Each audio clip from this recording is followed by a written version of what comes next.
العالمين اللهم صل على سيدنا ومولانا محمد وعلى آل سيدنا ومولانا محمد وبارك وسلم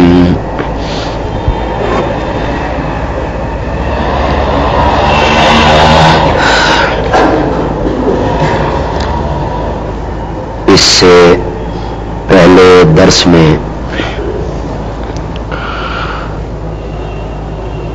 میں عرض کر چکا ہوں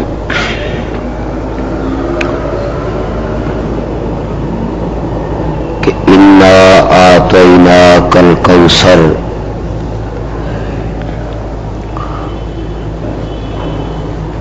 اس آیت میں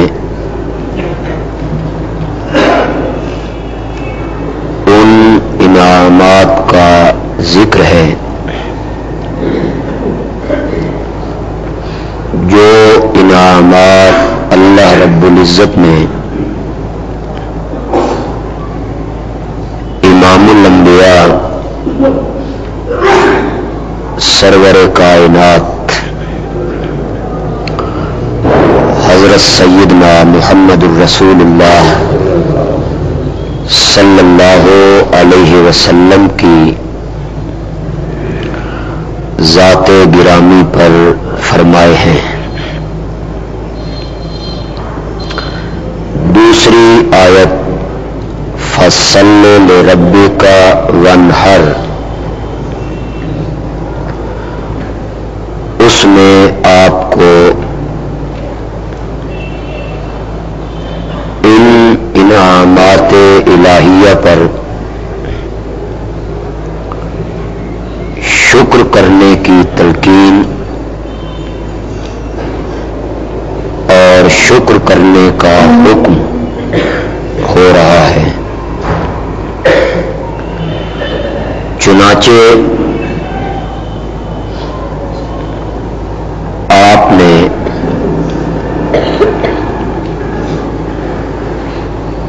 اس حکم پہ عمل کر کے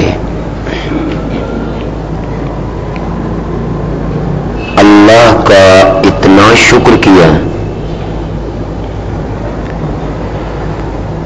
کہ دنیا اس کی مثال پیش کرنے سے قاصر اور عاجز ہے.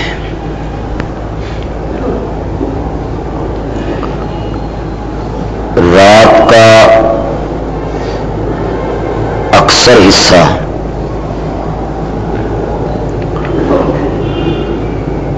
آپ نے عبادت میں گزارا،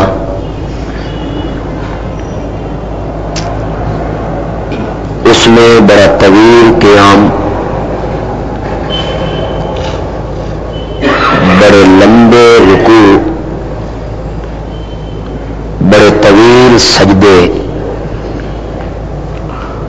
درخواستیں اور عاجزیاں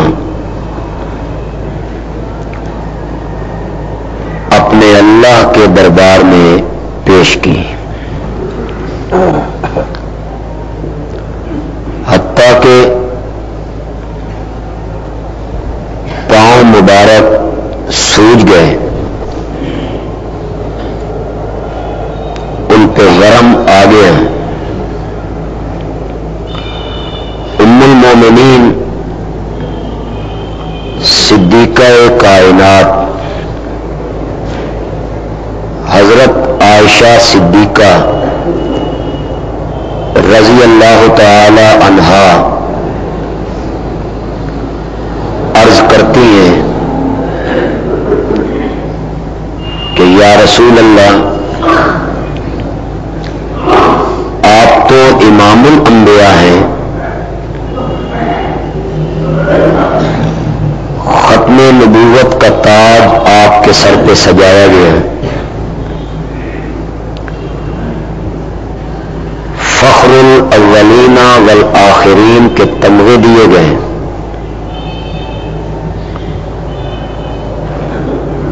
اگلی پچھلی لفظشیں معافی کے اعلان ہوئے، قیامت کے میدان میں حوض کوثر کا آپ کو ساقی بنایا گیا ہے، مقام محمود پہ آپ کو اٹھائے جانے کا اعلان ہوا ہے۔ آپ کو اتنی محنت اور اتنی مشقت کرنے کی کیا ضرورت ہے کہ ساری ساری رات آپ جاگ کے گزار دیتے ہیں، نوافل پڑھتے ہیں، پاؤں سوج گئے ہیں؟ تو آپ نے ام المومنین کو جواب دیا، افلا اکون عبدا شکورا، جس اللہ نے مجھ پر اتنے احسان کیے ہیں کیا میں اس کا شکر گزار بندہ نہ بنوں؟ چنانچہ احمد الحامدین لربہ، اگر کوئی شخصیت ہے تو وہ حضرت محمد الرسول اللہ صلی اللہ علیہ وسلم کی ذات گرامی ہے، جنہوں نے اپنے رب کے تمام حمد کرنے والوں میں سے بڑھ کر اپنے رب کی حمد کی۔ یہ میں گزشتہ جمعے، گزشتہ سے پیوستہ برس میں اس پر اظہار خیال کر چکا ہوں۔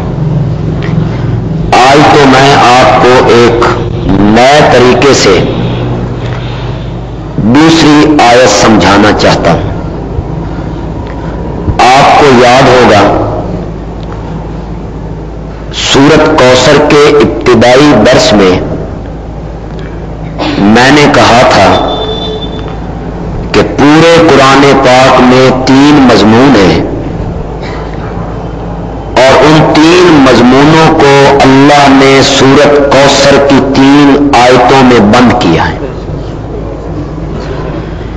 ایک مضمون جسے قرآن کے ورقوں میں جگہ دی گئی،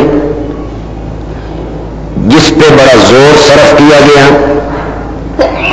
جس کو جگہ جگہ بیان کیا گیا، وہ ہے مقام محمد الرسول اللہ صلی اللہ علیہ وسلم۔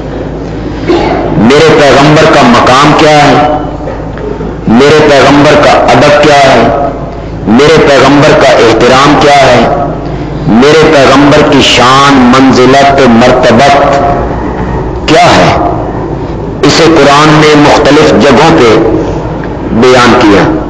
چنانچہ اس مضمون کو سورت کوثر کی پہلی آیت انا اعطیناک الکوثر میں پرویا گیا، سمویا گیا، اسے بیان کیا گیا۔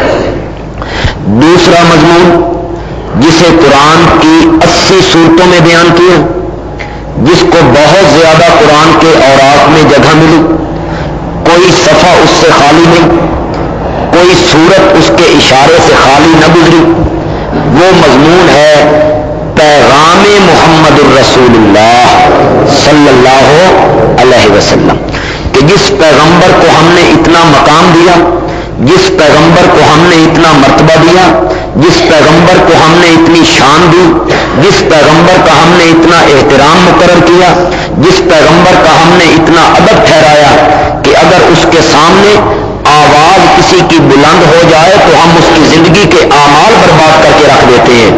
ادب اس کا یہ سکھایا، احترام اس کا یہ سکھایا۔ جس پیغمبر کے مرتبے کو ہم نے اس طرح بڑھایا کہ وہ اگر چہرہ آسمان کی طرف اٹھائے تو ہم قبلے تبدیل کر دیں، اور کبھی اس کے سینے کے تذکرے ہم قرآن کے ورقوں میں کریں۔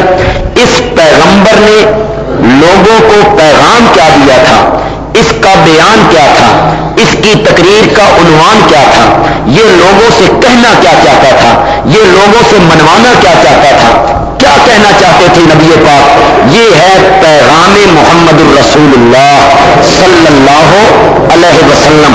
چنانچہ اس دوسرے مضمون کو اللہ نے سورت کوثر کی دوسری آیت فصلی لربک وانحر، اس میں اللہ نے بیان کیا کہ میرے پیغمبر کی دعوت یہ ہے، میرے پیغمبر کا بیان یہ ہے، میرے پیغمبر کا پیغام یہ ہے، میرے پیغمبر کی بعثت کی غرض و غایت یہ ہے، میرے پیغمبر کے بھیجے جانے کا مقصد یہ ہے۔ کیا مقصد ہے؟ فصلی لربک، پس نماز پڑھ، لے ربک، کس کے لیے؟ وانحر، اور قربانی کر، کس کے لیے؟ اللہ کے لیے۔ نماز کبھی کسی اور کے لیے ہوئی ہے کہ نبی پاک کو کہا جا رہا ہے کہ نماز اپنے رب کی پڑھ؟ آج تک کسی نے نام کی، آج تک کسی نے نماز پڑھی ہو کسی پیغمبر کے نام کی، کسی فرشتے کے نام کی، جبریل امین کے نام کی، کسی نے آج تک نماز نہیں پڑھی، کوئی دنیا کا بندہ ثابت نہیں کر سکتا۔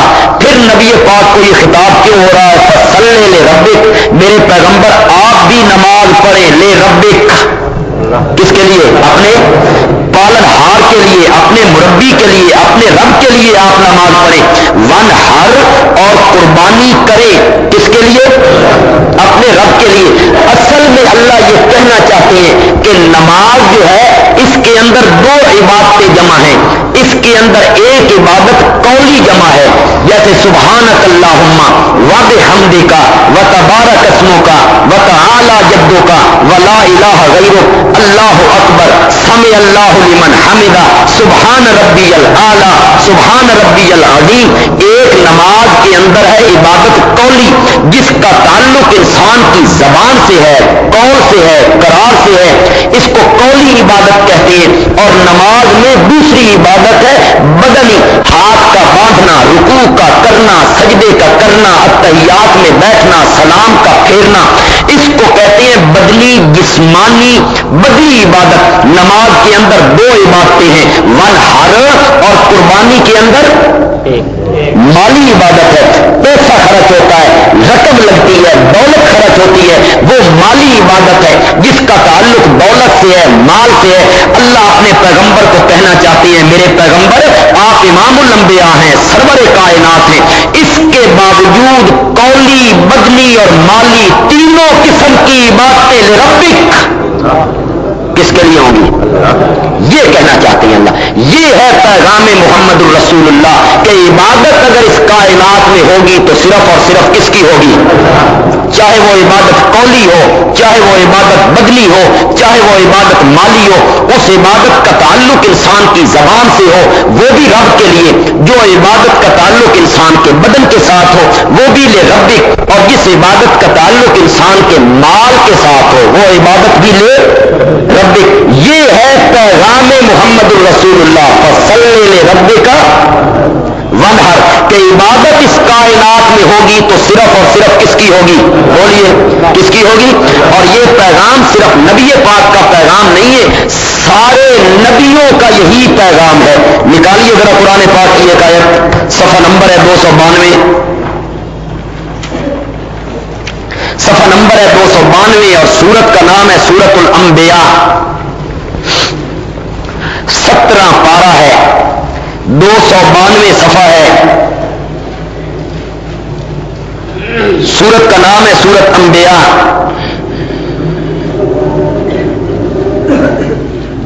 دیکھیں مل گیا آپ کو؟ پہلے ایک بات سنیں، سورتوں کے جو نام اللہ نے رکھے ہیں یہ کس حساب سے رکھے ہیں؟ سورت کے اندر سے ایک لفظ لیا، سورت کا نام رکھ دیا۔ مثلا سورت بقرہ کے 8ویں رکوع میں گائے کا ذکر آیا، گائے کو عربی میں بقرہ کہتے ہیں، پوری سورت کا نام رکھ دیا سورت البقرہ۔ عورتوں کا ذکر، مسائل جس سورت میں ذکر کیے اللہ نے اس سورت کا نام رکھ دیا سورت النساء، عورتوں والی سورت۔ مائدہ دسترخوان کو کہتے ہیں جس پر آپ کھانے چنتے ہیں، اس سورت میں مائدہ کا لفظ آیا، پوری سورت کا نام رکھ دیا مائدہ۔ آراف کا ذکر آیا سورت آراف، مریم کا ذکر آیا سورت مریم۔ شہد کی مکھی کو نحل کہتے ہیں عربی میں، شہد کی مکھی کا ذکر آیا، سورت کا نام رکھ دیا سورت النحل۔ اصحاب کہف کا ذکر آیا تو پوری سورت کا نام رکھ دیا سورت الکہف۔ نمل عربی میں چینٹی کو کہتے ہیں، جس جسے پنجابی میں کیڑی کہتے ہیں، اس کا ذکر آیا تو اس سورت کا نام رکھ دیا سورت النمل۔ حضرت لقمان کی حکمتیں اور ان کے وعظ پند نصیحت اس کا ذکر آیا تو پوری سورت کا نام رکھ دیا سورت لقمان۔ اذا جاء نصر اللہ لفظ آیا تو سورت کا نام رکھ دیا سورت النصر۔ یا ایھا الکافرون تو سورت کا نام رکھ دیا سورت انا اعطیناک الکوثر تو سورت کا نام رکھ دیا کوثر۔ سورت کی مناسبت سے نام اللہ رکھتے ہیں اس سورت کا۔ اللہ نے سورت انبیاء رکھا ہے، کیا اس سورت میں سارے نبیوں کے نام ذکر ہے؟ اللہ اگر سارے نبیوں کے نام لینا شروع کر دے تو قرآن تو ناموں سے ہی بھیج جائے، اس میں تو کوئی نام نہیں، چند پیغمبروں کے نام ہے۔ پھر اس کا نام نبیوں والی سورت کیوں رکھ دیا؟ سورت الانبیاء نبیوں والی سورت۔ اس کا نام سورت الانبیاء اس لیے رکھا کہ اس سورت میں اللہ نے اس پیغام کا ذکر کیا ہے جس پیغام پر سارے نبی متفق تھے، سارے نبیوں کا اکٹھ تھا، سارے نبی جمع تھے جس مسئلے پر۔ 25 آیت نمبر ہے 25 صفحے کی بالکل آخری آیت پہ چلے جائیے۔ وَمَا أَرْسَلْنَا مِن قَبْلِكَ مِن رَّسُولٍ اور ہم نے نہیں بھیجا من قبلک آپ سے پہلے من رسول کوئی رسول، میرے پیغمبر ہم نے آپ سے پہلے کوئی پیغمبر نہیں بھیجا الا مگر نوحی الیہ ہم اس پیغمبر کی طرف یہی وحی کرتے رہے تھے، ہم اس پیغمبر کی طرف ایک ہی وحی اتارتے رہے تھے انہ لا الہ الا انا، اس پر یہی وحی اتارتے رہے، کوئی معبود نہیں، کوئی الہ نہیں، لا الہ الہ کا معنی جس کی کیا کی جائے، عبادت کی کتنی قسمیں؟ کوئی الہ نہیں، کوئی معبود نہیں، کوئی عبادت کے لائق نہیں، کوئی سجدوں کے لائق نہیں، کوئی غائبانہ پکارے سننے والا نہیں، کوئی مشکل کشا، کوئی حاجت روا نہیں، ہم یہی وحی کیا کرتے تھے الا انا مگر میں، الا انا مگر میں۔ یہ جو میں کا لفظ ہے نا یہ تکبر کا لفظ ہے، یہ کسی کو نہیں سجتا سوائے اللہ کے۔ یہ میں کرنا میں اس طرح ہے، انا میں اس سے منع کیا ہے شریعت نے، تم کون ہوتے ہو تکبر کرنے والے؟ اللہ تعالیٰ فرماتے ہیں یہ انا میں یہ تو صرف میں ہی کر سکتا ہوں، الا انا کوئی الہ نہیں، الا انا مگر میں، فاعبدون پس میری ہی عبادت کرو، پس میری ہی عبادت کرو۔ تو سارے نبی جس مسئلے پر متفق ہیں وہی پیغام ہے حضرت محمد الرسول اللہ سسوں میں جو ہم نے سورۃ فاتحہ کے اور آیت الکرسی کے دیے تھے، میں اس پہ بڑی تفصیلی گفتگو کر چکا ہوں۔ یہ پیغام جو میرے نام انخ ترتوں کا سورۃ طٰہٰ 16واں پارہ انخ ترتوں کا، میرے پیغمبر کلیم اللہ میں نے آپ کو چن لیا ہے، تو آیا تھا انگارہ لینے کے لیے ہم نے نبوت سے نواز دیا، تو آیا تھا آگ لینے کے لیے، تو آیا تھا آگ لینے کے لیے ہم نے تجھے پیغمبری عطا کر دی، ہم نے تجھے پیغمبر بنایا، انخ ترتوں کا میں نے آپ کو چن لیا ہے، فاستمع لما یوحیٰ پس میری اس وحی کو جو آپ کی طرف کی جا رہی ہے، فاستمع اس کو صرف ان کانوں سے نہیں سننا بلکہ دل کے کانوں سے سننا، فاستمع ذرا غور سے سننا میرے پیغمبر، پہلی وحی ہم آپ پر اتار رہے ہیں، انخ ترتوں کا فاستمع لما یوحیٰ اننی ان اللہ بے شک میں ہوں، آگے وہ میں والی بات، اننی ان اللہ بے شک میں ہوں اللہ، لا الہ الا انا نہیں کوئی معبود مگر میں، لا الہ الا انا فاعبدنی میرے کلیم تو بھی میری عبادت کیا کر، تو بھی میری پوجا کیا کر، تو بھی میری پکار کیا کر۔ حضرت موسیٰ علیہ السلام کا پیغام یہی پیغام ہے، حضرت زکریا کا پیغام یہی پیغام ہے، حضرت یعقوب کا پیغام یہی پیغام ہے، حضرت ابراہیم کا پیغام یہی پیغام ہے، باپ کے سامنے کھڑے ہیں یہی پیغام ہے، قوم کے سامنے کھڑے ہیں یہی پیغام ہے، اور بادشاہ وقت کے سامنے کھڑے ہیں میں انشاءاللہ ون ہر کی تفسیر میں قربانی سے پہلے حضرت ابراہیم علیہ السلام کی ان کی سیرت پر انشاءاللہ تفصیلی روشنی ڈالوں گا، اس لیے اس کو چھوڑ رہا ہوں ان کے تذکرے کو۔ جو پیغام ہے نبی پاک کا وہی پیغام ہے سارے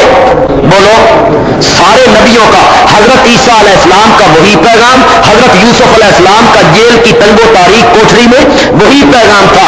ان الحکم الا للہ، حکم کسی کا نہیں چلتا مگر اللہ کا، فیصلہ کسی کا نہیں چلتا مگر اللہ کا۔ ہمارا اس اللہ نے حکم دیا ہے اللہ تعبدوا الا ایاہ، کہ مت عبادت کرو مگر اسی کی۔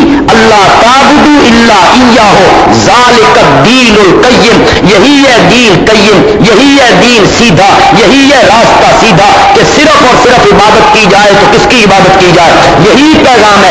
ام کنتم شہداء اذ حضر یعقوب الموت، ام کنتم شہداء، اللہ یہودیوں کے چہرے پہ تماچا مارتے ہوئے کہتے ہیں تم کہتے ہو کہ حضرت یعقوب یہودی تھے، تم کہتے ہو کہ حضرت یعقوب نے شرک کی تعلیم دی ہے، اور یہودیوں ام کنتم شہداء اذ حضر یعقوب الموت، کیا تم وہاں موجود تھے جب آئی تھی یعقوب پر؟ سوچ کے کہو، یہ ایمان میں خارج ہو جائے۔ پیغمبر پہ موت کا لفظ بول رہے ہو، حضرت یعقوب پہ موت کا لفظ بول رہے ہو، اور یہ لفظ کون بول رہا ہے؟ ام کنتم شہداء، تم وہاں موجود تھے اذ حضر یعقوب الموت، جب آئی تھی حضرت یعقوب پر موت۔ انہوں نے اپنے سارے بیٹوں کو اپنی چارپائی کے قریب کر لیا تھا، اور چارپائی کے قریب اپنے بیٹوں کو کر کے کہتے ہیں میرے بعد کس کی عبادت کرو گے، کس کی عبادت کرو گے، کس کی پوجا پاٹ کرو گے، کس کی عبادت کرو گے؟ بیٹے کہتے ہیں نعبد الہک و الہ آبائک، ہم عبادت کریں گے تیرے معبود کی، ہم عبادت کریں گے تیرے باپ دادے کے معبود کی، جو ابراہیم ہے، جو حضرت اسحاق ہے، حضرت اسماعیل ہے۔ اللہ اکبر، ذرا دیکھیے انداز دیکھیے، بیٹے بھی تو آخر پیغمبر کے ہیں نا۔ پیغمبر اپنے بیٹوں سے پوچھتا ہے میرے بعد کس کی عبادت کرو گے؟ نصیحت ہو رہی ہے، وصیت ہو رہی ہے، آخری وقت میں نزا کا عالم طاری ہے، میرے بعد کس کی پوجا پاٹ کرو گے؟ بیٹے کہتے ہیں نعبد الہک، ہم عبادت کریں گے تیرے الہ کی، و الہ آبائے کا، اور تیرے باپ دادا کے الہ کی۔ شک پڑ سکتا تھا کہ شاید دو الہ ہو، ایک حضرت یعقوب کا الہ، ایک حضرت یعقوب کے باپ دادا کا الہ، تو فوراً بیٹے بول پڑتے ہیں الہ کا و الہ آبائے کا الہ واحدہ، الہ واحدہ، جو الہ ہے اکیلا، جو الہ ہے اکیلا، تیرا بھی وہی الہ ہے، آپ کے باپ دادے کا بھی وہی الہ ہے، ہم اس کی عبادت کریں گے۔ جو پیغام ہے میرے پیارے پیغمبر کا وہی پیغام ہے سارے نبیوں کا۔ نبیوں نے اپنے اپنے قوم کو وہی پیغام دیا۔ حضرت عیسیٰ علیہ السلام کو اللہ نے ماں کی گود میں بولنے کی توفیق دی۔ سورت کا نام ہے سورت مریم، اور رکوع ہے غالباً دوسرا 16واں پارہ ہے، گھروں میں جا کے آپ ترجمے دیکھیں گے۔ اللہ تعالیٰ فرماتے ہیں کہ حضرت عیسیٰ علیہ السلام کو جب مریم اٹھا کے لائی ہے اور لوگوں نے بہتان ترازی شروع کی ہے، یہ کیا ہے؟ انہوں نے اشارہ کیا ہے عیسیٰ کی طرف۔ لوگ کہنے لگے کیف نکلم من کان فی المہد صبیا، جو ابھی پنگھوڑے میں بچہ ہے ہم اس سے کلام کس طرح کریں؟ اپنے کرتوتوں اور اپنے پاپا پہ پردہ ڈالنے کے لیے ہمیں کہتی ہے کہ بچے سے ہم گفتگو کریں۔ انہوں نے جب مریم پہ الزام لگائے، اللہ نے فرمایا اٹھو میرے عیسیٰ، اٹھو میرے عیسیٰ، تیری ماں پہ تہمت لگ گئی ہے، ماں کی پاک دامنی کا اعلان بھی کر، میری توحید بھی بیان کر۔ ایک دن کا بچہ پنگھوڑے میں بولا، اللہ نے اس کے کلام کو قرآن بنا دیا، قرآن بنا دیا، سورت کا نام بھی ان کی ماں پر نام پر سورت مریم رکھ دیا۔ حضرت عیسیٰ علیہ السلام جب مائی مریم پہ تہمت لگنے لگی اور وہ پنگھوڑے میں پڑے ہوئے تو پنگھوڑے میں بولتے ہوئے کہتے ہیں انی عبداللہ، اور میری ماں پہ تہمت نہ لگاؤ، اور میری ماں پہ الزام لگانے والوں میری ماں پہ الزام نہ لگاؤ۔ انی عبداللہ، میں اللہ کے نور میں سے نور نکلا ہوا ہوں۔ کسی میں نہ زیادہ پڑھو، میں نے جو میں نہ کر دیا پھر مان جاؤ۔ انی عبداللہ، میں اللہ کے نور میں سے نور نکلا ہوا ہوں، میں اللہ کی جز ہوں، میں نور من نور اللہ ہوں۔ نہیں کہا، اگر وہ کہتے تو کچھ بات سچ جاتی۔ اگر حضرت عیسیٰ یہ کہتے نا، عیسائی کہتے ہیں نا کہ نور من نور اللہ، بلکہ وہ تو کہتے ہیں بیٹی اللہ کی، ہے آپ کی؟ نور کا باپ نہیں ہوتا، حضرت عیسیٰ کا باپ کوئی نہیں. نور کا دادا کوئی نہیں ہوتا، حضرت عیسیٰ کا دادا کوئی نہیں. نور کا پردادا کوئی نہیں ہوتا، حضرت عیسیٰ کا پردادا کوئی نہیں. نور کا چچا کوئی نہیں ہوتا، حضرت عیسیٰ کا چچا کوئی نہیں. نور کی بیوی کوئی نہیں ہوتی، حضرت عیسیٰ کی بیوی کوئی نہیں. نور کی اولاد کوئی نہیں ہوتی، حضرت عیسیٰ کی اولاد کوئی نہیں. نور کے داماد کوئی نہیں ہوتے، حضرت عیسیٰ کے داماد کوئی نہیں ہوتی، حضرت عیسیٰ کی بیوی کوئی نہیں. نور کی اولاد کوئی نہیں ہوتی، حضرت عیسیٰ کی اولاد کوئی نہیں. داماد کوئی نہیں. نور کے سسر کوئی نہیں ہوتے، حضرت عیسیٰ کے سسر کوئی نہیں. نور کے دوتے پوتے کوئی نہیں ہوتے، حضرت عیسیٰ کے دوتے پوتے کوئی نہیں. اور عیسائیوں کو دھوکہ لگ جاتا تو انہیں دھوکہ لگ سکتا تھا، اور تو کتنی دھکا لگ گیا. تمہیں کہاں سے دھکا لگ گیا ہے؟ تم ان کو کہتے ہو نور من نور اللہ، جس کا باپ بھی ہے، دادا بھی ہے، پردادا بھی ہے، ماں بھی ہے، نانی بھی ہے، نانا بھی ہے، اولاد بھی ہے، چچے بھی ہیں، پھوپھیاں بھی ہیں، نواسے بھی ہیں، نواسیاں بھی ہیں، داماد بھی ہیں، سسر بھی ہیں. اوپر جائیں تو عبداللہ بشر، آمنہ بشر، عبد المطلب بشر. دائیں جائیں تو ابو طالب بشر، ابو لہب بشر، حمزہ بشر، عباس بشر، زبیر بشر، حارث بشر، پھوپھی صفیہ بشر. ادھر آئیں تو آپ کے داماد عثمان بشر، ابو العاص بشر، علی المرتضیٰ بشر. ادھر جاؤ تو آپ کے سسر ابو سفیان بشر، ابو بکر بشر، عمر بشر. ادھر آئیں تو آپ کی بیوی عائشہ بشر، حفصہ بشر، سودا بشر، زینب بشر، میمونہ بشر. ادھر آئیں تو آپ کے بیٹے عبداللہ بشر، قاسم بشر، ابراہیم بشر، زینب بشر، رقیہ بشر، ام کلثوم بشر، فاطمہ بشر. اور نیچے چلے جائے تو حسن بشر، حسین بشر. اور جس کے اوپر بھی بشریت ہو، نیچے بھی بشریت ہو، آگے بھی بشریت ہو، پیچھے بھی بشریت ہو، دائیں بھی بشریت ہو، بائیں بھی بشریت ہو، وہ خود بھی مقام بشریت سے باہر نکلے. تمہیں دھوکہ کہاں سے لگتا؟ عیسائیوں کو دھوکہ لگتا تو کوئی گل سکتی سی. حضرت عیسیٰ علیہ السلام نے پہلا جملہ کہا انی عبداللہ، میں اللہ کا کیا ہوں؟ بندہ ہوں. اللہ نے مجھے کتاب بھی دینی ہے، اللہ نے مجھے نبی بھی بنانا ہے، میں نے اپنی ماں سے اچھا سلوک بھی کرنا ہے، میں نے نماز بھی ادا کرنی ہے، اللہ نے مجھے پیغمبر بھی بنانا ہے، مجھے کتاب بھی اللہ دے گا. ایک دن کا بچہ گفتگو کر رہا ہے، سورت مریم نے اس کو ذکر کیا. آخر میں آ کے وہ ایک دن کا بچہ کہتا ہے ان اللہ ربی وَرَبُّكُمْ، بے شک وہ اللہ ربی جو میرا رب ہے، وَرَبُّكُمْ اور تمہارا رب ہے، وہ اللہ جو میرا پالنہار، تمہارا پالنہار، میرا مربی، تمہارا مربی، میری نشو و نما کرنے والا، تمہاری نشو و نما کرنے والا، مجھے پروان چڑھانے والا، تمہیں پروان چڑھانے والا، میری ضروریات کا خیال کرنے والا، تمہاری ضروریات کا خیال کرنے والا وہ رب ہے نا جو تمہارا بھی اور میرا بھی. فاعبدوہ، اسی ایک رب کی عبادت کیا کرو. ھذا صراط مستقیم، ھذا صراط مستقیم، یہی ہے سیدھا راستہ. کون سا ہے سیدھا راستہ؟ ان اللہ ربی و ربکم فاعبدوہ ھذا. بولو بولو ذرا ایک ربط لگائیں تاکہ آپ پتہ چلے. آپ کو یاد ہے ساری بات جو میں نے بڑے عرصہ ہوا بیان کی تھی؟ ان اللہ ربی و ربکم فاعبدوہ ھذا صراط مستقیم. صراط مستقیم کون سا راستہ ہے؟ ان اللہ ربی و ربکم فاعبدوہ، خالص اللہ کی عبادت کرنا، خالص اللہ سے مدد مانگنا، خالص اللہ کی پکار کرنا. اس رستے کا نام صراط مستقیم ہے. تبھی تو اس رستے کا ہم پہلے ذکر کرتے ہیں اور اہدنا الصراط المستقیم کا پیچھے ذکر کرتے ہیں. اہدنا الصراط المستقیم سے پہلے ہم کہتے ہیں ایاک نعبد و ایاک نستعین، اور پھر ہم کہتے ہیں یا اللہ یہ جو ایاک نعبد و ایاک نستعین ہے نا، اہدنا الصراط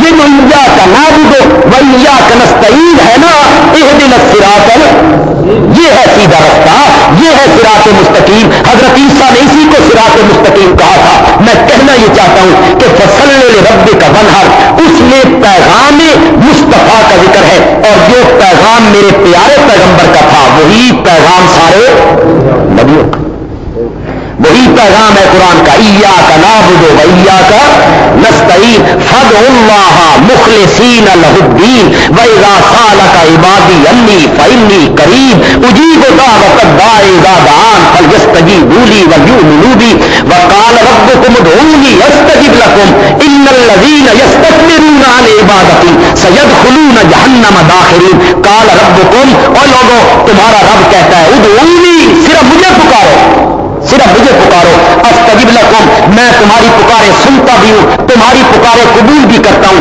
جو پیغام محمد ہے وہی پیغام قرآن ہے، اور جو پیغام قرآن ہے وہی پیغام توریت ہے، وہی پیغام انجیل ہے، وہی پیغام زبور ہے۔ نکالیے ذرا، سورت کا نام ہے سورت الاعلی، صفحہ نمبر ہے 538۔ یہ سورت اکثر ائمہ نماز میں تلاوت کرتے ہیں۔ جو پیغام ہے میرے پیارے پیغمبر کا وہی پیغام ہے قرآن کا، وہی پیغام توریت کا، وہی پیغام انجیل کا، وہی پیغام پہلی کتابوں کا۔ صفحہ 538، سورت کا نام سورت الاعلی، آیت نمبر ہے 18، بالکل آخری دو آیتیں کی سورت کی۔ ان ھذا لفی الصحف الاولی، ان ھذا لفی الصحف الاولی صحف ابراہیم و موسیٰ۔ سورت الاعلی کی آخری دو آیتیں جی 18 اور 19۔ ان ھذا، بے شک یہ، ھذا کا معنی یہ اشارہ ہو رہا ہے، اس میں اشارہ ھذا، جیسے کیا کر ان ھذا، بے شک یہ، کیا یہ کس کی طرف اشارہ ہو رہا ہے؟ اللہ تعالیٰ فرماتے ہیں وہ جو سورت کے شروع میں کہا، اب سورت کی پہلی آیت پہ آ جائیے، سبح اسم ربک الاعلی الذی خلق فسوی والذی قدر فہدی، سبح اسم ربک الاعلی، جو رب تیرا کیا ہے؟ اعلیٰ ہے، سب سے برتر ہے، سب سے بالا قدر ہے، سب سے اعلیٰ ہے، اس اپنے رب کی پاکی بول۔ کیسے بولیں گے پاکی آپ جناب؟ اللہ کے کپڑے پاک ہیں، اللہ کا عرش پاک ہے، پاکی تو بیان کر۔ الیاذ باللہ اللہ کا جسم پاک ہے۔ ایک ہوتی ہے کپڑے کی پلیدی، ایک ہوتی ہے جگہ کی پلیدی۔ جب ہم کہیں گے اس کو پاک کرو، یعنی کپڑے کی پلیدی دور کر دو، بدن کی پلیدی دور کر دو، جگہ کی پلیدی دور کر دو، لیکن جب رب کے متعلق یہ لفظ آئے گا پاکی کا، وہاں معنی ہوگا اپنے رب کے نام کی پاکی بول کہ اس کی ذات و صفات میں کوئی شریک نہیں ہے، اس کی ذات و صفات میں کوئی شریک نہیں ہے، کوئی پیغمبر، کوئی ولی، کوئی زندہ، کوئی مردہ، کوئی بڑا، کوئی چھوٹا، اس کی ذات میں بھی شریک کوئی نہیں، اس کی صفتوں میں بھی شریک کوئی نہیں۔ سبح اسم ربک الاعلی، اپنے رب کے نام کی پاکی بول، کیا مطلب؟ اس کا وزیر کوئی نہیں، اس کا مشیر کوئی نہیں، اس کا نائب کوئی نہیں، اس نے مختار کسی کو نہیں بنایا، اس کی اولاد کوئی نہیں، اس کی بیٹیاں کوئی نہیں، اس کی بیوی کوئی نہیں، اس کا باپ کوئی نہیں، اس کا وہ کہیں سے نہیں نکلا، اس میں سے کوئی نہیں نکلا، کوئی نور من نور اللہ نہیں بن سکتا۔ لم یلد ولم یولد، لم یلد ولم یولد۔ سبح اسم ربک الاعلی، پاکی بول اپنے رب کے نام کی۔ آپ کہیں گے یہ معنی تو جناب آپ نے کر دیا، اس کی کوئی دلیل قرآن سے پیش کیجئے۔ دلیل قرآن پاک پیش کرتا ہے سبحانہ وتعالی عما یشرکون، سبحانہ وتعالی عما یشرکون، سبحان ربک رب العزت عما یصفون، سبحان ربک، تیرے رب کی ذات پاک ہے ان بکواسات سے جو بکواس اس کے متعلق لوگ کہتے رہتے ہیں کہ یہ اختیار فلاں کے حوالے کر دیے، کسی کو حاجت روا بنا دیا، کسی کو کہہ دیا کہ کھوٹی قسمت اب مجھ سے کھڑی نہیں ہوتی، تو کیتی رکھا کر، اب مجھ سے نہیں ہوتی، یہ خزانہ تو سنبھال لے، اولاد کا خزانہ تو سنبھال لے، گردے سے پتھری مجھ سے اب نہیں نکالی جاتی، یہ خزانہ تیرے سپرد ہو گیا ہے۔ اللہ فرماتے ہیں وہ بکواس جو کرتے رہتے ہیں، سبحان ربک، تیرا رب ان سے کیا ہے؟ تیرا رب پاک ہے۔ سبح اسم ربک الاعلی، پاکی بول اپنے رب کے نام کی، الاعلی جو سب سے اعلیٰ ہے، سب سے اونچا ہے۔ کیوں پاکی بول اپنے رب کے نام کی؟ الذی خلق، اس لیے کہ اس نے تجھے گندے قطرے سے بنایا۔ الذی خلق جس نے تجھے پیدا کیا فسوا پھر اس نے برابر بنایا آنکھوں میں فرق نہیں آنے دیا ہاتھوں میں فرق نہیں آنے دیا ٹانگوں میں فرق نہیں آنے دیا پاؤں میں فرق نہیں آنے دیا کانوں میں فرق نہیں آنے دیا اتنا برابر معلوم ہوتا ہے سانچے میں تجھ کو ڈھالتا رہا ہے والذی قدر پھر ہر چیز کا اندازہ لگایا فہدا پھر تجھے سیدھے رستے پہ چلایا سبح اسم ربک الاعلی پاکی بول اپنے رب کے نام کی کہ اس کی ذات و صفات میں کوئی شریک نہیں پاکی بول اپنے رب کے نام کی کہ عبادت میں کوئی شریک نہیں اس کی پکار میں کوئی شریک نہیں ان ھذا لفی الصحف الاولی یہ جو مسئلہ ہے سبح اسم ربک الاعلی والا یہ جو مسئلہ ہے اللہ کو شریکوں سے پاک سمجھنے والا یہ جو مسئلہ ہے خالص اللہ کی عبادت والا ان ھذا لفی الصحف الاولی یہ ہم نے مسئلہ بیان کیا تھا پہلے صحیفوں میں صحف ابراہیم یہ مسئلہ ہم نے بیان کیا تھا ابراہیم کے صحیفوں میں و موسیٰ اور یہی مسئلہ ہم نے بیان کیا تھا حضرت موسیٰ کے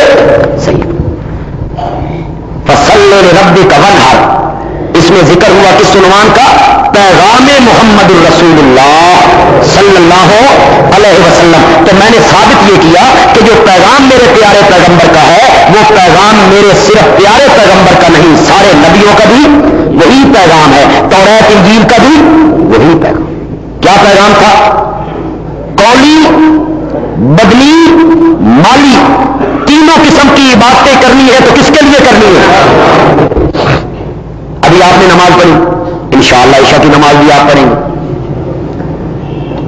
آگے بھی آپ پڑھتے رہتے ہیں جو نہیں پڑھتے اللہ ان کو توفیق عطا فرمائے تو وہ نمازی بن جائیں دلوں کا پھیرنے والا تو اللہ ہے اللہ ان لوگوں کے دل پھیر دے کہ یہ شہنشاہ کا حکم ہے کسی مقدمے میں آپ کے خلاف کوئی درخواست دیتا ہے تھانے والے آپ کو بلاتے ہیں پیچھے سے لوگ جاتے ہیں اٹھانے کے لیے ابھی رات گھر اس کو رہنے دے گی صبح ہم اس کو پیش کر دیں گے تھانے دار کہتا ہے صبح ضرور پیش کرنا جی تو وہ ملزم جو ہوتا ہے نا وہ 8 بجے کا ٹائم تھانے دار دے یہ 7:30 وہاں ہوتا ہے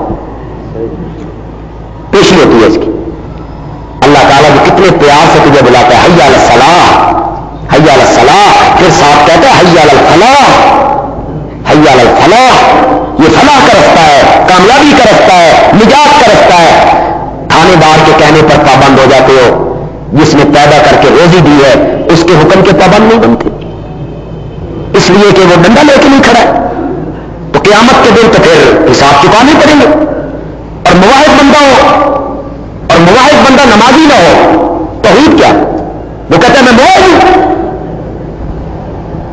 کیسا مواحد ہے وہ اللہ کا منادی آواز لگاتا ہے حی علی الصلاح حی علی الصلاح وہ اس کان سے سنتا ہے اس کان سے نکال دیتا ہے یہی محبت ہے اللہ کے ساتھ اس کو اسی توحید پہ وہ ناز کرتا ہے مواحد ہے وہ لہذا میں خصوصاً جو ہمارے دوست ہیں جماعتی ساتھی ہیں مواحد لوگ ہیں ان سے میں گزارش کروں گا کہ ایک مواحد کو پختہ نمازی ہونا چاہیے اس کی نماز اگر رہ جائے اس کو اس کا افسوس لگنا چاہیے جتنا کہ گھر میں فوتگی کا افسوس ہوتا طبیعت ایسی ہو کہ جب تک فرض ادا نہ ہو طبیعت میں بشاشت پیدا کئی لوگ ایسے ہیں خوش قسمت خدا کی قسم اگر وہ نماز نہ پڑھ لیں تو پریشان ہو جاتے طبیعت سنبھلتی تب ہے جب نماز پڑھے اللہ ہر ایک کو یہ توفیق عطا فرمائے اللہ اس مرتبے پہ ہر ایک کو لے جائے پھر اکثر لوگ جو ہمارے یہاں ہیں وہ نماز پڑھتے ہیں لیکن انہیں قطعاً کوئی پتہ نہیں ہے کہ ہم نماز میں کیا پڑھ رہے ہیں رب جلدی مکی مسئلہ میں ربنا تقبل ربنا اغفر لي ولوالدي اللہ کوئی پتہ نہیں کہ ہم نے اس میں پڑھا کیا کس کے لیے ہم دعا کر رہے ہیں کس کے لیے ربنا اغفر لي مولا مجھے بھی معاف کر ولوالدي میرے ماں باپ کو بھی معاف کر اور سارے مومنوں کو بھی یا اللہ معاف کر یوم یقوم الحساب اس دن جس دن حساب قائم ہوگا جس دن تخت الہی پہ تو قابض ہوگا یا اللہ مجھے بھی معاف کر میرے ماں باپ کو بھی معاف کر یا اللہ سارے مومنوں کو معاف کر کتنی بڑی دعا ہے کتنی بڑی دعا ہے للمؤمنین یوم تو اکثر پڑھتے رہتے ہیں اللہم صلی علی محمد وعلی آلہ ترجمے کا کوئی پتہ نہیں اگر نماز کا ترجمہ انسان کو آ جائے خدا گواہ ہے کہ شرک والی بیماری اس بندے کے دل میں باقی نماز بھی پڑھے اور شرک بھی کرے کیسے ہو سکتا ہر نماز کی التحیات میں تشہد میں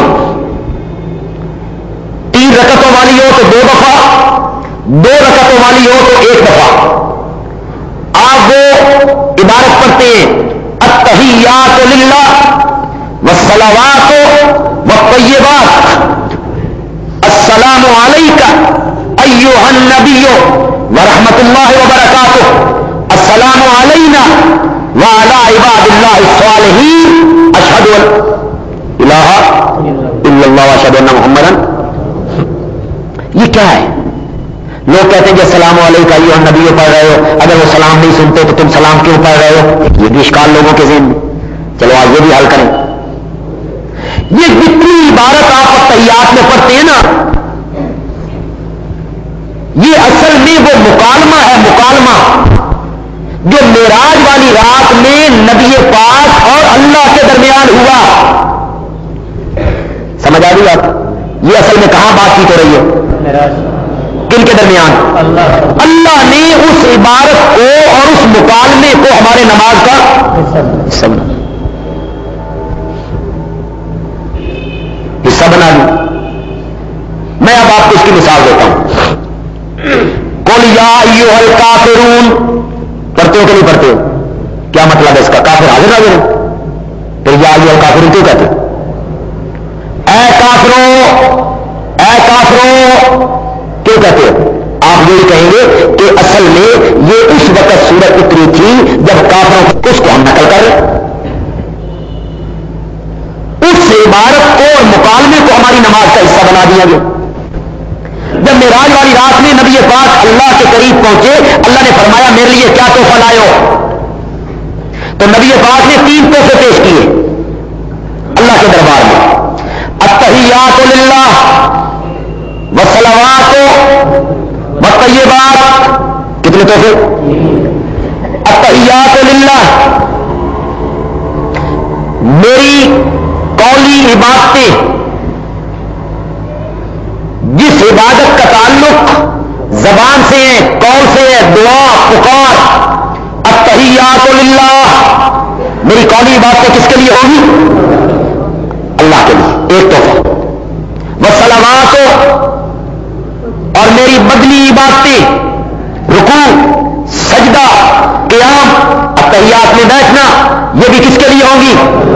والطیبات، اور میری مالی عبادتیں بھی کس کے لیے ہوں گی؟ کتنی قسم کی باتیں آ گئی؟ فصلی لربک وانحر. اس کا جواب ہو رہا جناب معراج والی رات میں اللہ نے اپنے پیارے پیغمبر سے کہا فصلی لربک وانحر، اپنے رب کے لیے نماز پڑھ، اپنے رب کے لیے قربانی کر. قولی عبادت، بدنی عبادت، مالی عبادت اللہ کے لیے کر. معراج والی رات میں نبی پاک نے اللہ کے سامنے تحفے پیش کرتے ہوئے کہا مولا میں اور میری امت کے لوگ اپنی قولی، بدنی، مالی تینوں قسم کی عبادتیں للہ اس کے لیے کریں گے. تو یہ تینوں قسم کی عبادتیں کس کے لیے ہوں گی؟ اللہ کے لیے ہوں گی. اللہ نے یہ تحفے قبول کر کے نا جواب میں 3 تحفے نبی پاک پر پیش کیے. السلام علیکہ. کون کہہ رہا ہے؟ اصل میں یہ کون کہہ رہا ہے؟ بولو بولو. اس کو ہماری نماز کا کیا حصہ کیا بنا دیا؟ قل یا ایھا الکافرون اصل میں کس کا کلام ہے؟ بولو. تو ہم جب بولتے ہیں اس کو ہم نقل کرتے ہیں. بالکل یہ بات یہی بات ہے. یا ایھا النبی السلام علیکہ ایھا النبی، سلام ہو آپ پر اے نبی، ورحمۃ اللہ، اور اللہ کی رحمتیں ہوں، وبرکاتہ، اور اس کی. نبی پاک پر کتنے تحفے اللہ نے پیش کیے؟ انہوں نے بھی 3، جواب میں اللہ نے بھی 3 تحفے پیش کیے. میرے پیغمبر آپ کو سلامتیاں ہوں، میرے پیغمبر آپ کو رحمت.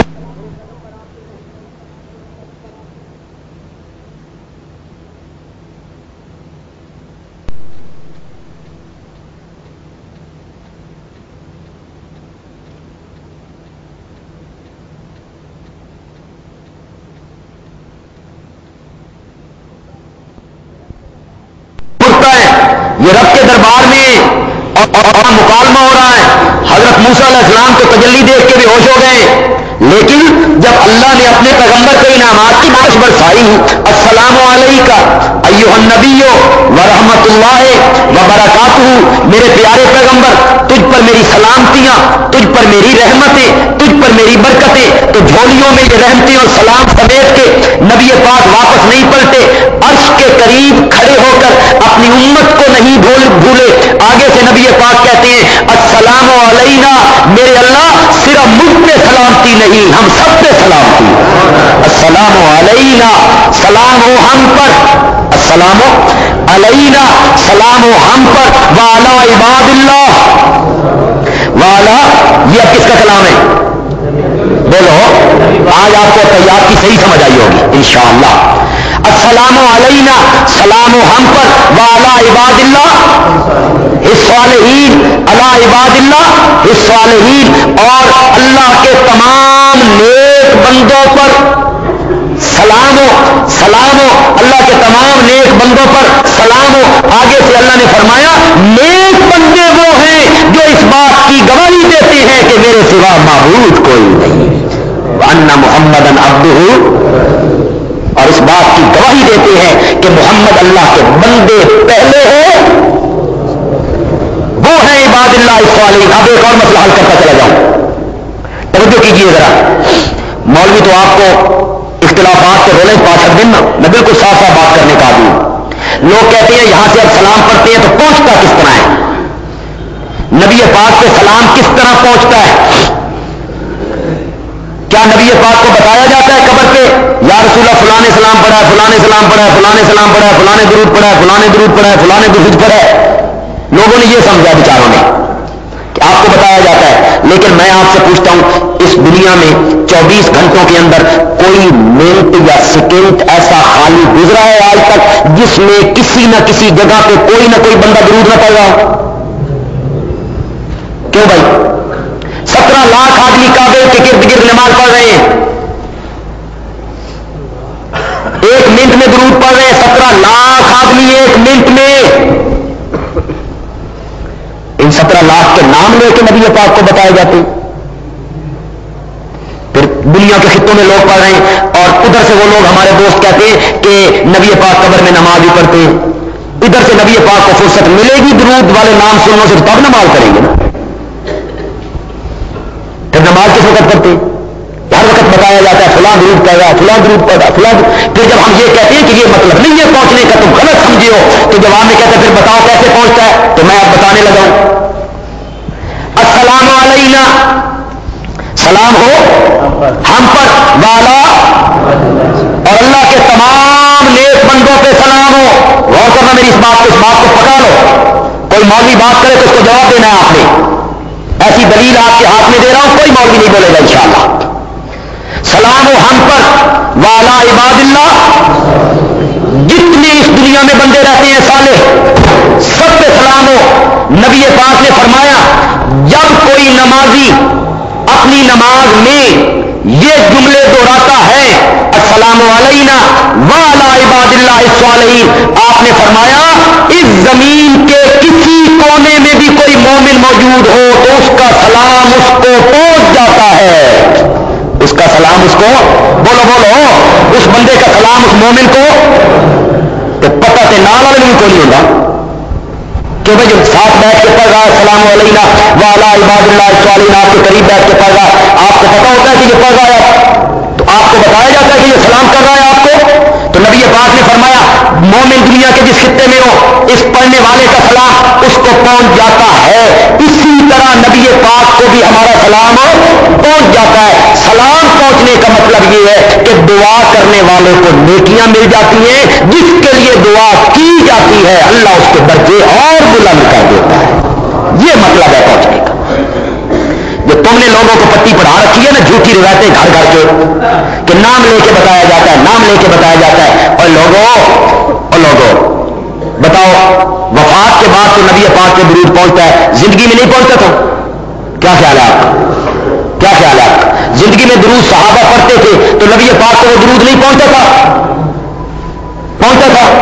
تو کس طرح پہنچتا تھا؟ جس طرح زندگی میں پہنچتا تھا وفات کے بعد بھی اسی طرح پہنچتا ہے، بات ختم۔ اب آئیے زندگی میں دیکھتے ہیں 6 میل کا فاصلہ ہے، مکہ میں ایلچی بن کے گئے ہوئے صلح کا پیغام لے کر، انہوں نے حضرت عثمان کو قید کر دیا، خبر اڑا دی، قتل عثمان کو شہید کر دیا گیا ہے۔ یہ خبر اڑتے ہوتے نبی پاک تک پہنچی، آپ نے خبر کو سچا سمجھا، ایک درخت کے نیچے آئے، صحابہ سے بیعت لی، میرے عثمان کو شہید کر دیا گیا ہے، جب تک میں ان کا بدلہ نہیں لوں گا یہاں سے نہیں چلوں گا، میرے ہاتھ پر بیعت کرو۔ 1400 صحابہ نے آپ کے ہاتھ سے بیعت کی، اللہ نے ان کے ساتھ رضا کا اعلان کیا۔ مجھے بتایا جائے حضرت عثمان کو جب قید کیا گیا ہے، حضرت عثمان نماز نہیں پڑھتے تھے، اس میں درود نہیں پڑھتے تھے، وہ درود پہنچتا تھا؟ اگر تمہارا خیال مان لیا جائے کہ نام لے کے نبی پاک کو بتایا جاتا ہے، تو جب حضرت عثمان درود پڑھتے تھے اور فرشتے آ کے نبی پاک کو بتاتے ہوں گے عثمان نے آپ کو درود پڑھا ہے، تو نبی پاک فوراً کہہ دیتے اور لوگوں خبر جھوٹی ہے، میرا عثمان تو زندہ۔ پھر یہ ڈرامہ کیا تھا آپ نے، شرم و حیا نہیں ہوتی یہ کہتے ہوئے؟ 70 صحابہ دھوکے سے منافق لے کے گئے، اٹھاؤ بخاری جس کے نام پہ روٹیاں کھاتے رہتے ہو مدرسوں میں بیٹھ کے، اٹھاؤ بخاری۔ 70 صحابہ منافق دھوکے سے لے، 70 صحابہ کو منافقین دھوکے سے لے گئے۔ ہمارا گاؤں مسلمان ہو گیا ہے، قاری عالم بھیجیے، وہاں واضح و نصیحت کی بڑی ضرورت ہے۔ نبی پاک نے 70 عالم قاری صحابہ چن چن کے بھیجے، ان منافقین نے 70 کے 70 کو ذبح کر دیا۔ اٹھاؤ بخاری، حوالے کا میں ذمہ دار ہوں۔ 70 کے 70 صحابہ کو کیا کر دیا؟ شہید کر دیا۔ ایک مہینے تک نبی پاک کو پتہ نہیں چلا، ایک مہینے کے بعد جبریل امین نے آ کے بتایا تیرے یار ذبح ہو گئے۔ نبی پاک کو اتنی تکلیف پہنچی کہ پورا ایک مہینہ صبح کی نماز میں آپ ان منافقوں کے لیے بد دعا کرتے رہے، عین نماز کے اندر، کہ یا اللہ ان کو تباہ کر دے، مولا ان کو اسی طرح ذبح کر دے جس طرح انہوں نے میرے یاروں کو ذبح کیا۔ جبریل امین نے کہا یا رسول اللہ، جب تیرے کسی یار کو وہ ذبح کرنے لگتے تو وہ ایک ہی جملہ کہتا تھا، اللہم اخبر انی نبیک، یا اللہ ہماری اس حالت کی اپنے پیارے پیغمبر کو خبر تو دے دے۔ معلوم ہوتا ہے صحابہ کا یہ عقیدہ تھا کہ نبی پاک حاضر ناظر ہے کوئی نہیں، صحابہ کا یہ عقیدہ تھا کہ نبی پاک غیب کا علم، اور اگر نبی پاک غیب کا علم رکھتے ہوتے، سچی بات بتاؤ 70 صحابہ تو ان کے ساتھ گئی تھی، سامنے بیٹھے ہوئے منافقوں کی حالات کا آپ کو پتا چلا، حقیقت کا پتا چلا کہ یہ کون ہے؟ جھوٹی روایتیں گھڑتے ہو، قصے بناتے ہو اور لوگوں کو گمراہی کے گڑھے میں آپ نے ڈال رکھا۔ ایک مہینے تک نبی پاک کو پتا نہ چلا کہ 70 صحابی میرے شہید ہو گئے۔ ان صحابیوں نے ایک مہینے نمازیں نہیں پڑھی ہوں گی۔ پہلے دن جب زور کی نماز آنی تھی ان کے ذبح ہونے کے بعد، اس وقت مسلمان کتنے تھے جی؟ کروڑوں تھے۔ درود پڑھنے والے کتنے لوگ تھے؟ انگلیوں پہ گنے جا سکتے تھے، انگلیوں پہ گنے جا سکتے تھے۔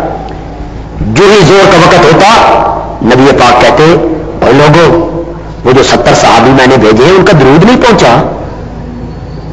اگر نام لے کے آپ کو درود بتایا جاتا ہے فلاں نے پڑھا فلاں نے پڑھا فلاں نے پڑھا، تو نبی پاک کو ان 70 صحابیوں کی شہادت کا پتہ چل جاتا۔ میں کتنے واقعات پیش کروں۔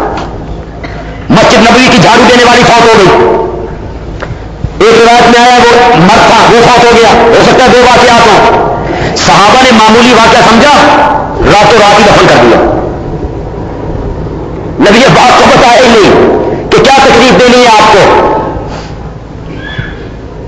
کئی دنوں کے بعد نبی پاک پوچھتے ہیں وہ کہاں گیا بھائی، کہاں ہے وہ؟ یا رسول اللہ وہ تو فوت ہو گیا، مجھے تم نے نہیں بتایا۔ بخاری کی روایت، مجھے نہیں بتایا۔ یا رسول اللہ نے معمولی بات سمجھی تھی، آپ سوئے ہوئے تھے، ہم نے چاہا آپ کو تکلیف دے نہ دے، آپ نے فرمایا دلونی علی قبرہ، مجھے اس کی قبر بتاؤ۔ تم کہتے ہو ہر چیز جانتے ہو، تم کہتے ہو نبی پاک قبر کے اندر پیش ہوتے ہو، اور نبی پاک کی طرف اشارہ کر کے فرشتے پوچھتے ہیں اس بندے کے بارے میں تیرا کیا خیال ہے؟ اگر یہ بات ہوتی تو نبی پاک صحابہ سے پوچھتے کہ مجھے اس کی قبر بتاؤ، یا نبی پاک پوچھتے کہ اس کو کیا ہوا ہے، کیا اس نے صبح کی نماز نہیں پڑھی؟ اگر نام لے کے آپ کو درود پہنچایا جاتا تو صبح کے وقت اس کا درود نہ پہنچتا تو آپ کہتے خیر ہو بھائی اس بندے کا درود نہیں پہنچا. یہ تم نے کون سا مزاح بنایا؟ سنیے گا نبی پاک کو درود پہنچتا ہے، سلام پڑھا جائے تو پہنچتا ہے.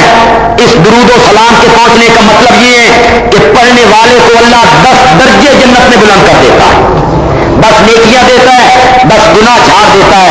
اور اس پہنچنے کا مطلب یہ ہے کہ نبی پاک کے اور زیادہ درجات بلند ہوتے ہیں، اللہ اور رحمتیں برساتا ہے. پہنچنے کا یہ مطلب السلام علیکہ ایھا النبی ورحمت. اب آپ کو تیار سمجھ آ گئی؟ پھر ایک دفعہ دہرائی التحیات للہ والصلوات والطیبات کس کی کلام ہے؟ نبی پاک. کس کی؟ 3 تحفے کس کے دربار میں نے اس کا کیا التحیات للہ، میری قولی عبادت للہ. کیا مطلب؟ یا اللہ مدد، یا اللہ مدد.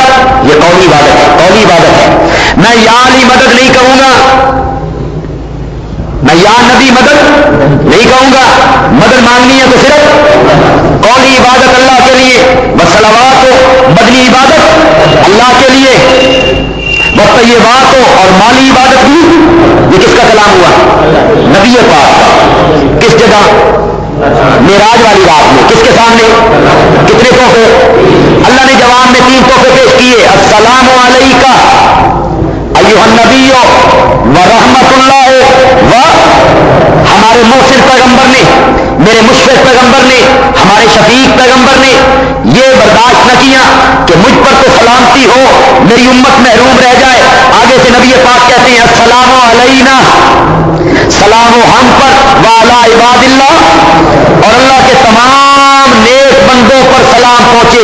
وہ کون ہیں؟ جو اس بات کی گواہی دیتے ہیں کہ اللہ کے سوا معبود کوئی نہیں، اور اس بات کی گواہی دیتے ہیں کہ محمد اللہ کے بندے اور اس کے فصلی لربک وانحر، قربانی کر اپنے رب کے لیے. بس کریں.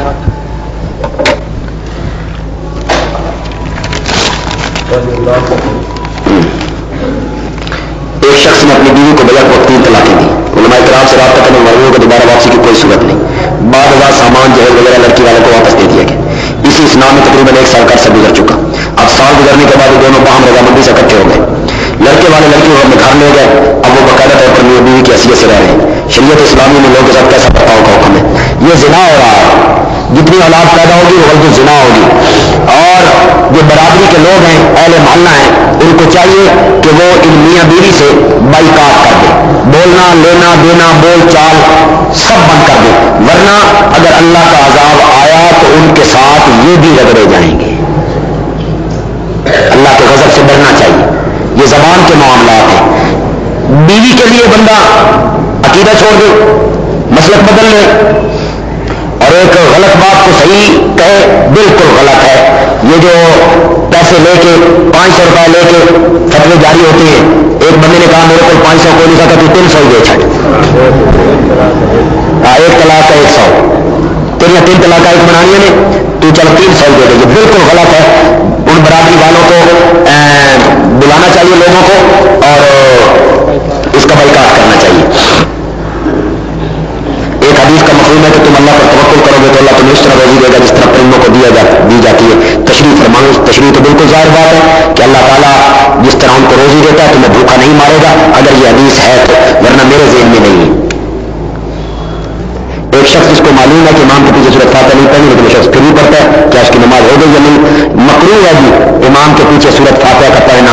اور حضرت عمر رضی اللہ تعالیٰ عنہ فرماتے ہیں کہ جو بندہ امام کے پیچھے سورۃ فاتحہ پڑھتا ہے میں اس کا منہ پتھروں سے بھر دوں، ہاتھ سے بھر دوں اس کا منہ. ایک شخص کسی مسجد کی انتظامیہ کا ممبر ہو، مسجد کے اندر جماعت کھڑی ہوتی ہے، باہر بیٹھا رہتا ہے، نماز نہیں پڑھتا، کیا وہ شخص مسجد کا ممبر بن سکتا ہے؟ اس کو سمجھایا جائے کہ آپ پر بڑی ذمہ داری ہے اور ایک خانہ خدا کی انتظامیہ کے ممبر کے طور پر آپ شامل ہیں. ان کو تلقین کی جائے، ترغیب دی جائے تاکہ وہ نماز پڑھنے والے بن جائیں. اگر اس کے باوجود بھی وہ نماز نہیں پڑھتے تو ایسے لوگ کو ممبر نہیں ہونا چاہیے. ممبر وہ ہے جو نمازی. میاں بیوی کا ایک دوسرے جسمانی پردے کا شروع حدود کیا، یہ الگ بیٹھ کے پوچھیں گے بھائی، آپ پوچھیں گے میں بتاؤں گا.